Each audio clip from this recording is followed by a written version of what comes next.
પાટણની હેમચંદ્રાચાર્ય ઉત્તર ગુજરાત યુનિવર્સિટીના કેમ્પસમાં આજે વિદ્યાર્થીઓ વચ્ચે છૂટા હાથની મારામારી થતા ચકચાર મચી છે.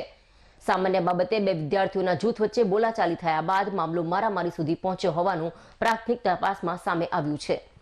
યુનિવર્સિટી કેમ્પસમાં થયેલી માથાકૂટમાં એક વિદ્યાર્થીના હાથના ભાગે છરી વાગતા તેને સારવાર માટે ખસેડાયો છે. ઘટનાના પગલે દોડી આવેલી પોલીસે કેટલાક વિદ્યાર્થીઓને અટકમાં લઈ વધુ તપાસ હાથ ધરી છે. પોલીસે ઘટનાસ્થળ પરથી છરી અને લોખંડના અન્ય તીક્ષ્ણ હથિયાર પણ કબજે કર્યા હતા. આ મામલે પોલીસ દ્વારા વધુ તપાસ હાથ ધરવામાં આવી છે. પાટણ શહેરની એક કોલેજમાં ધક્કામુક્કી મામલે ઝઘડો ચાલુ થયા બાદ શુક્રવારે બપોરના સમયે TB3 રસ્તા નજીક ચા પાણી કરી રહેલા બે કોલેજિયન યુવકો પર 15 થી 18 લોકોના ટોળા દ્વારા આવીને હુમલો કર્યો હતો, જેમાં એક યુવકને હાથના ભાગે છરીના 2 ઘા વાગ્યા હતા. આ લોકો બંને વિદ્યાર્થીઓ બચવા માટે દોડધામ કરીને હેમચંદ્રાચાર્ય યુનિવર્સિટી કેમ્પસમાં દોડી આવ્યા હતા. તેમની પાછળ 8 થી 10 યુવાનો બાઇક પર સવાર થઈને પીછો કરીને આવ્યા હતા. વહીવટી ભવન નજીક પહોંચતા બંને વિદ્યાર્થીઓને પકડી યુવકોના ટોળાઓએ ફરીથી હુમલો કર્યો હતો. ઘટનાના પગલે આસપાસના વિદ્યાર્થીઓ મારતા છોડાવ્યા હતા.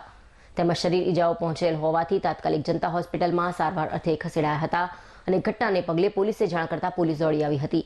હુમલો કરનાર યુવકોના ટોળા પૈકી 3 થી 4 યુવકોને અન્ય વિદ્યાર્થીઓ પકડી રાખ્યા હતા, જેને પોલીસે આવીને પકડી હથિયાર સાથે પોલીસ મથકે લઈ જઈને વધુ તપાસ હાથ ધરી હતી.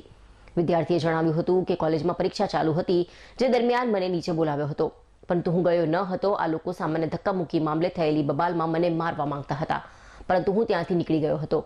આજે મહાકાળી હોટલ પાસે અમે લોકો ચા પી રહ્યા હતા, જે દરમિયાન આ લોકોનું ટોળું આવીને અમારા પર હુમલો કર્યો હતો, જેમાંથી એક યુવકે પોતાની ફેટમાંથી છરી કાઢીને હાથ પર હુમલો કર્યો હતો. અન્ય યુવકો પાસે લાકડી અને તીક્ષ્ણ હથિયારો હતા, જે લઈ અમને મારવા દોડ્યા હતા, પણ અમે યુનિવર્સિટીમાં દોડીને આવતા તેમ લોકોએ પીછો કર્યો હતો. ઇજાગ્રસ્ત જોશી ઉર્વીને જણાવ્યું કે મને ઝઘડા બાબતે કોઈ જ ખ્યાલ નથી. હું તો માત્ર હોટેલે ચા પીવા જતો હતો અને તે દરમિયાન ઝઘડો ચાલુ હતો.